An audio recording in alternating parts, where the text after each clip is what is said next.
O que Deus tem colocado no meu coração é falar sobre o Sermão da Montanha, né? Alguém pode perguntar, mas por que o Sermão do Monte, o Sermão da Montanha, é tão importante para a nossa vida, né? Eu, pessoalmente, já ouvi pessoas dizerem que esse sermão não é para a igreja, que Jesus tinha dirigido esses ensinos para o povo judeu. E daí as pessoas se escusam, dá aquela driblada no Sermão do Monte, não querem olhar para ele, não querem considerar que o Sermão do Monte é uma palavra de Deus para a igreja. Eu também já ouvi gente falando que o Sermão do Monte é para um tempo. Na verdade, tem gente que crê que nós vivemos hoje uma dispensação chamada dispensação da graça, o Evangelho da Graça. Inclusive, conversei com um pastor recentemente e ele estava falando de dois evangelhos, o Evangelho da Graça e o Evangelho do Reino, que será pregado no milênio. Então, eu falei, vai ser isso aí? Nem sabia.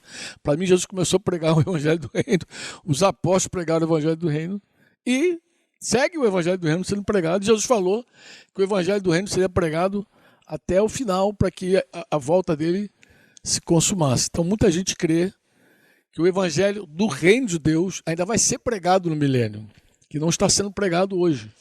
Eu, conversando com esse pastor, eu ouvi isso, claro, perguntei a ele, porque, claro, muitas coisas que as pessoas falam, elas falam assim por tipo uma revelação, uma conjectura que não tem nem base. É meio achismo mesmo, que a gente fala assim, mas tá bom, em que momento ficou claro que nós temos dois evangelhos? Porque o que eu sei, a gente só tem um evangelho. Paulo, inclusive, chegou a dizer que ninguém deveria pregar outro evangelho. É só aquele, não tem outro evangelho. É um único evangelho. Mas então, por conta dessa percepção que as pessoas têm de um outro evangelho, o evangelho do reino, o evangelho da graça e tal, então o Sermão do Monte vai ficando sempre à deriva. E até os irmãos que falam muitas vezes que creem que o evangelho do reino é para a igreja, eles não se aplicam a entender a doutrina de Jesus, os ensinos de Jesus, de verdade. Eu ouvi uma frase, que eu acredito que essa frase é verdadeira, um autor falando sobre o Sermão da Montanha, ele disse que é o sermão mais conhecido, menos entendido e menos praticado. Eu concordo plenamente com essa afirmação, porque é o sermão mais conhecido mesmo da igreja, menos compreendido e menos praticado. Até aqueles que dizem que o sermão é para os judeus, ou para um tempo, por exemplo, eles se contradizem, por exemplo, quando começam a citar trechos isolados do Sermão da Montanha.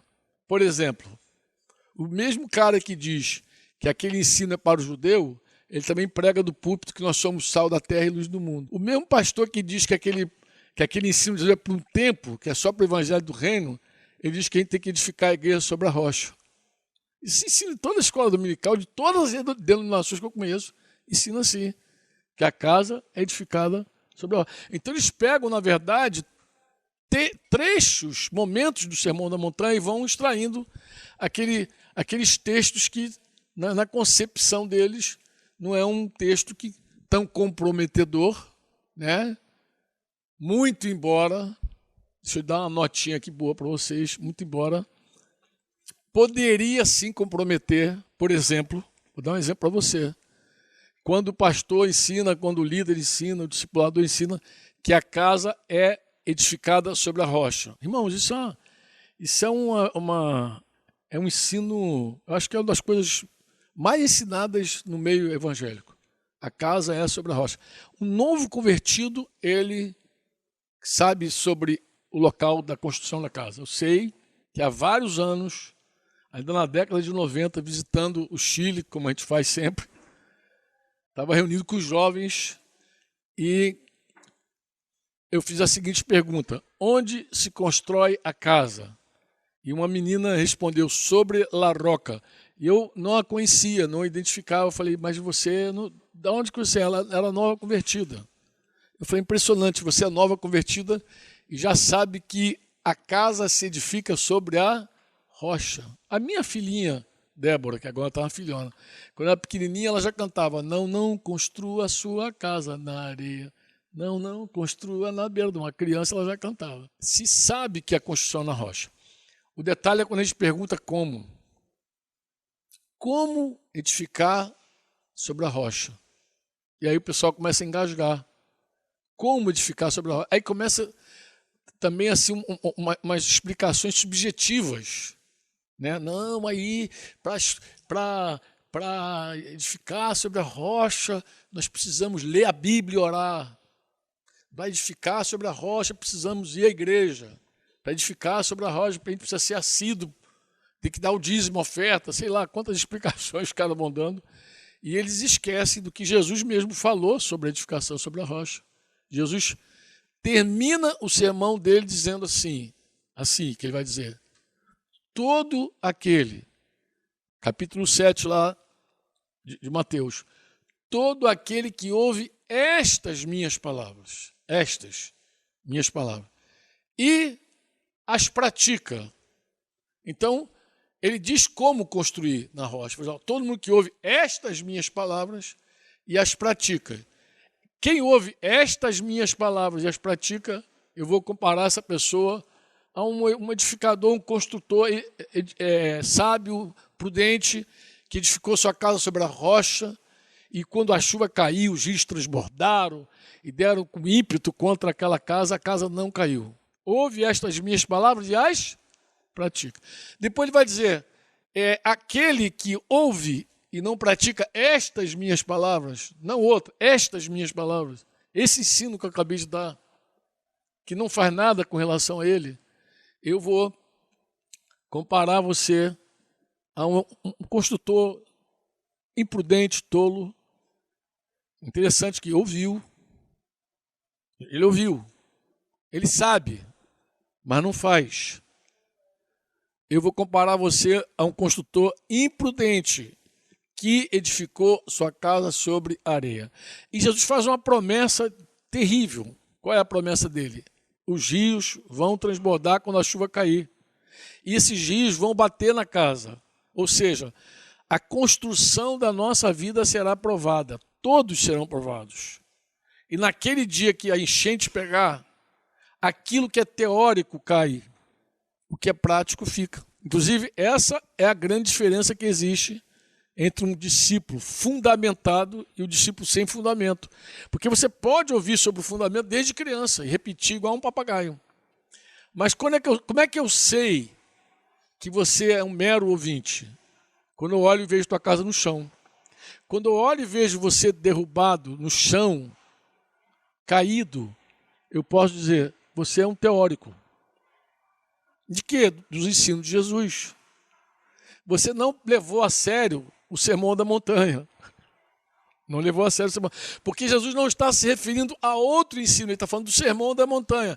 Então você imagina o seguinte, imagina a contradição que é um pastor estar no púlpito falando que o Sermão do Monte é para os judeus, que o Sermão da Montanha é para um tempo, e ao mesmo tempo ele está dizendo para a igreja que tem que construir a sua casa sobre a rocha. E vai dizer, a rocha é Jesus, irmãos, temos que construir a casa sobre a rocha que é Jesus. Mas não ouve Jesus, parece que é surdo, não ouve Jesus falar como se constrói na rocha. Jesus fala que para construir na rocha, precisa ouvir o que ele está falando ali e praticar. Por mais que o cara seja efusivo, eloquente, cheio de unção, gritando no púlpito, Jesus, tá bom, é Jesus, mas como é que se edifica sobre Jesus? Como é que a gente constrói uma casa sobre Cristo? Ouvindo o que ele ensinou no Sermão da Montanha e levando a sério, no poder do Espírito Santo vivendo. Ponto. Então, vou terminar essa primeira etapa assim, tá, Yuri? Cadê Yuri? Foi arrebatado? Não. Vou terminar essa primeira etapa dizendo assim, preste atenção, pay attention, please. O Sermão do Monte, por mais que as pessoas aleguem que não é para a igreja, que não é para este tempo, ou sei lá o que mais, outra desculpa que não, ou tem gente que também fala que é para esse tempo, mas não coloca o olho, não leva a sério. Ao dizer que o lugar da casa é sobre a rocha, ao dizer, fala das similitudes lá, que nós somos a luz do mundo e sal da terra, ao dizer isso, ao afirmar isso, você está dizendo que o sermão é para a igreja. Senão seria uma baita contradição.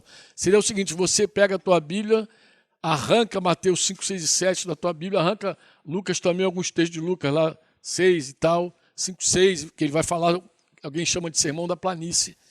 Arranca e tira, por quê? Porque não, Jesus ali, você não pode usar aquilo se Jesus está falando para os judeus. Você não deve usar. Jesus está se dirigindo a outro povo, a outro tempo, a outra época. Mas se você diz é para a igreja, então leva a sério tudo que Jesus falou.